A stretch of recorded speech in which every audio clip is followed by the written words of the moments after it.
अब 1 करोड़ का जो नंबर पहुंचना है वो कितना जल्दी पहुंचेंगे ये इन्वेस्टमेंट से ज्यादा आपकी एक्टिव इनकम पे निर्भर करता है। तो अब आप एक्टिव इनकम जितनी बढ़ाएंगे उतना ज्यादा आप इन्वेस्टमेंट कर पाएंगे, क्योंकि उतना आपके पास गैप होगा खर्चों और आपके रेवेन्यू के बीच में। फॉर एग्जांपल किसी की तनख्वाह 25,000 है तो आप क्या अपेक्षा करोगे, ज्यादा से ज्यादा 4-5 हजार की एसआईपी कर सकता है। पर किसी की तनख्वाह 1 लाख है तो उसकी एसआईपी क्या हो जाएगी, करीबन 20,000 तक हो जाएगी। तो यही उसको बहुत बड़ा डेल्टा मिल जाता है जब उसकी इनकम बढ़ती है। तो सबसे पहले लोगों को अपनी इनकम पे फोकस करना चाहिए कि इनकम कैसे बढ़ाए, कोई स्किल्स कर लो, कोई कोर्स कर लो, मतलब जो भी तरीके से आप कर सकते हो, फ्रीलांस कर लो, डबल इनकम कर लो। सेकंड चीज है, जैसे मैं आपको बताता हूं कि अगर किसी को 15 साल में 12% के हिसाब से 1 करोड़ चाहिए तो 20,000 रुपए महीना डालना है, ठीक है जी। यही किसी को 10 साल में चाहिए तो करीबन 40-42 हजार रुपए डालना है, और यही किसी को 7 साल में चाहिए तो करीबन 70,000 रुपए डालना है। ओके। तो यानी कि जितना आप अपने गोल को पास लाओगे, देखिए अगर 12% से ज्यादा रिटर्न मिला तो आप पे भगवान की कृपा हुई है, बस और कुछ नहीं। हम मानते हैं 12% से ऊपर रिटर्न नहीं मिल सकता, मिला तो that is just our good luck, ठीक है, विच कैन बोनस है जो आपको बोनस है वो, ठीक है। और अभी क्या हुआ, लोगों को लगता है ये नॉर्मल है 12 से ऊपर, क्योंकि पीछे मार्केट्स ने बहुत अच्छा परफॉर्म किया। मैंने वो टाइम देखा है जब 3.5 साल तक मेरी एसआईपी ने 0 रिटर्न दिया था, तो मैं वो सब टाइम्स देख के निकल चुका हूं। सो पॉइंट इज कि आपको अपनी एक्टिव इनकम बढ़ानी है। जितनी आप एक्टिव इनकम बढ़ाओगे उतना ज्यादा आप एसआईपी करोगे, इन्वेस्टमेंट्स करोगे, और जितना ज्यादा आप एसआईपी करोगे, इन्वेस्टमेंट्स करोगे, उतना जल्दी आपका ये 1 करोड़ का गोल नियर आ जाएगा।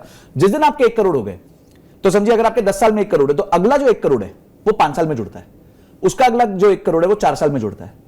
तो उसके बाद कंपाउंडिंग बहुत तेज काम करती है। पर पहला 1 करोड़ जो है ना, जैसे एक चार्ली मंगर जो वॉरेन बफे के पार्टनर हुआ करते थे, जिनका निधन हो गया पिछले साल, वो एक बहुत अच्छी बात कहते थे, थोड़ा शब्द कड़वा है, वो कहते थे द फर्स्ट $100,000 इज अ बिच, यानी बहुत मुश्किल है पहला $1 लाख, जो हमारे कॉन्टेक्स्ट में समझिए 1 करोड़ रुपए।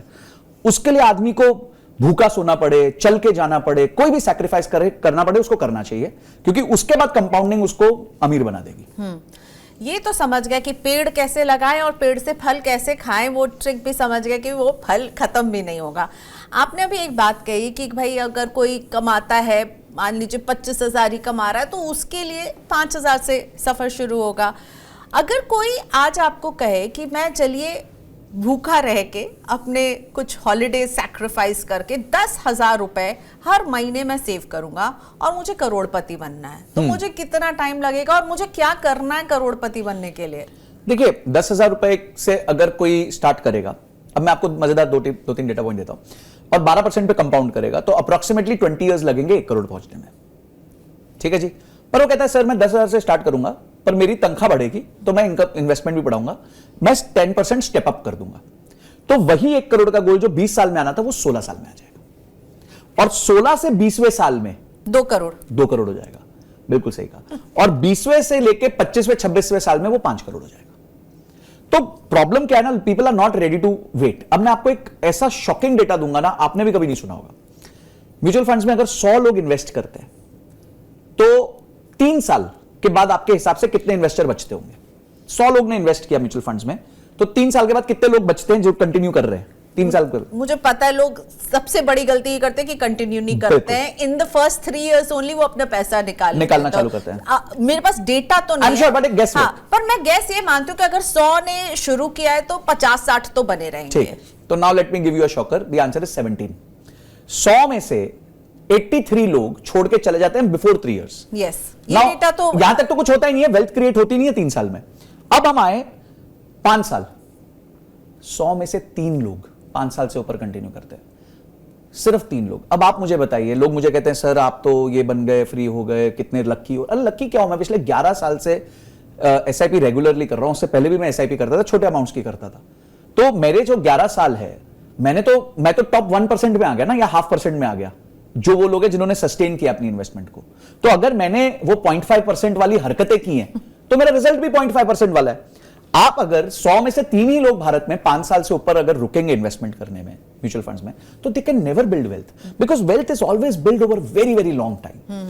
हम एक बात कहते हैं फाइनेंस में, I am happy with average returns for above average period of time, यानी कि रिटर्न्स चाहे 12-13% ही रहे, पर 20 साल 30 साल इतना लंबा टाइम होना चाहिए। तो फिर इन्वेस्टमेंट कहां करें? सबसे बेस्ट इन्वेस्टमेंट फिर क्या है जो मुझे समझ में भी आए? और क्योंकि मुझे ये लगता है कि आपको वहां निवेश करना चाहिए जो आपको समझ में आ रहा है। बिल्कुल। ठीक है, आई एम श्योर, क्योंकि अगर आप नहीं समझेंगे और ऐसी जगह पे पैसा डालेंगे ना, तो आप हमेशा उस ऊहापोह में रहेंगे कि क्या हो रहा है। तो अगर करोड़पति बनना है या SWP करना है, जो भी करना है, कहाँ निवेश करें? क्या SIP के आपने जिक्र की, क्या म्यूचुअल फंड में सिप करना ही अच्छा तरीका बचता है, एक ऑप्शन बचता है?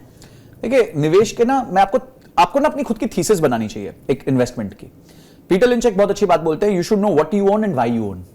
हमारे में से काफी लोग होते हैं जिनका दोस्त कोई फोन करता है और बोलता है भाई ये शेयर ले ले, मजा आ जाएगा तेरे को, देख तू क्या होगा।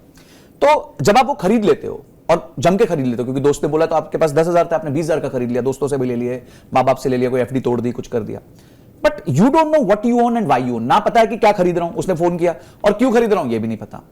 तो आप जब इन्वेस्टमेंट्स करते हो तो इन्वेस्टमेंट्स आपकी गोल बेस्ड होनी चाहिए। आपके गोल्स होते हैं लाइफ के, ठीक है। जैसे पहला एक गोल हो सकता है कि भाई मुझे 3 साल में गाड़ी खरीदनी है, तो वो एक गोल है, उसके लिए आप इन्वेस्ट कर सकते हो। 5-6 साल में आपको शादी करनी है, शादी करके एक अच्छे हनीमून पे जाना है, फिर उसके बाद एक बच्चा प्लान करना है, बच्चे की एजुकेशन प्लान करनी है, उसकी शादी प्लान करनी है, गाड़ी प्लान करनी है, घर प्लान करनी है, अच्छा वेकेशन प्लान करना है, and end of the day retirement plan करनी है। ये लाइफ के बड़े 5-7-10 बड़े गोल्स होते हैं। कुछ गोल्स शॉर्ट टर्म होते हैं, कुछ मिड टर्म होते हैं, कुछ लॉन्ग टर्म होते हैं, कुछ अल्ट्रा लॉन्ग टर्म होते हैं। सिंपल रूल ये है कि जब भी आपका गोल जितना लंबा होगा उतना ज्यादा आप रिस्क ले सकते हो, क्योंकि मार्केट की वॉलेटिलिटी आप झेल सकते हो।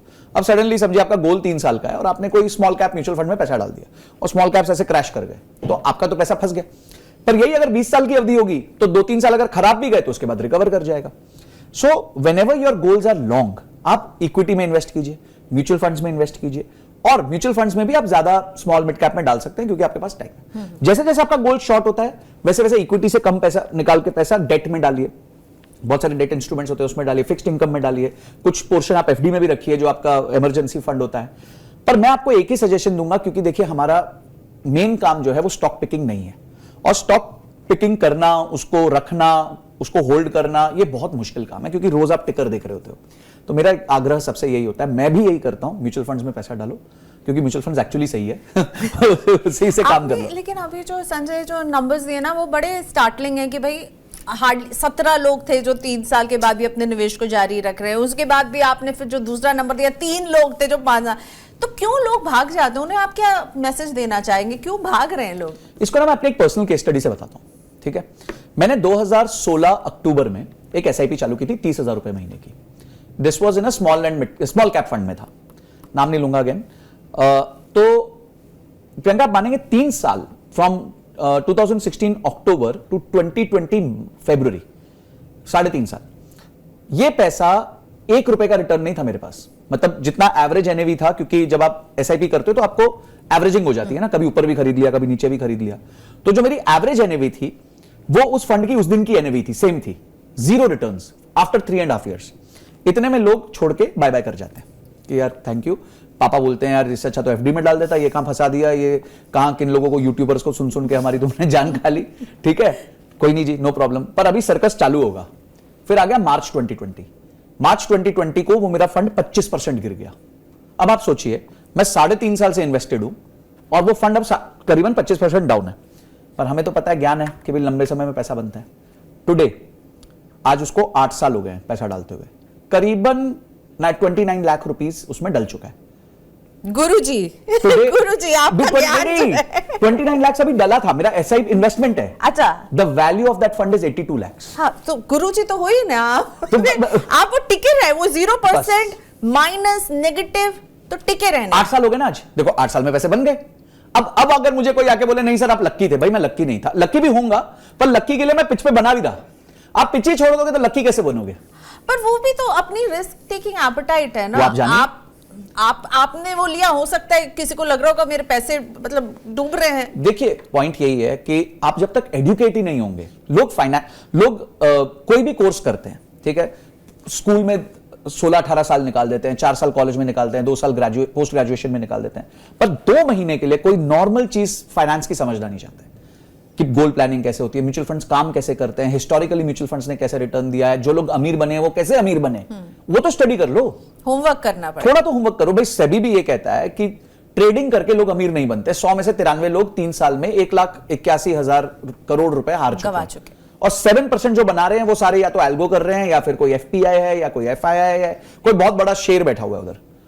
तो फिर भी नहीं, लोगों को क्विक मनी चाहिए तो वो जाएंगे फ्यूचर्स ऑप्शंस खरीदने के लिए। मैं कहता हूं अगर वो भी करना चाहते हो पहले सीख तो लो। मैम आप बताओ कि अगर हम दोनों बैठे हैं आज रूम में, तो आप, हमने कभी कोई मेडिकल नहीं करी, आज हम क्या जाके सर्जरी कर सकते हैं? नहीं कर सकते ना। हमारे को 5 साल पढ़ना पड़ेगा, उसके बाद 5 साल इंटर्नशिप करनी पड़ेगी, तब शायद जाके हम सर्जन के पीछे खड़े होंगे ट्रे लेके, फिर वो काट, अच्छा ये दे दो, 7 का पाना दे दो, 10 का पाना दे दो, ये करेगा। But in trading in investment everybody feels कि मैं कल आऊंगा और परसों पैसा बनेगा। But let me tell you, stock market is the most difficult way to make easy money.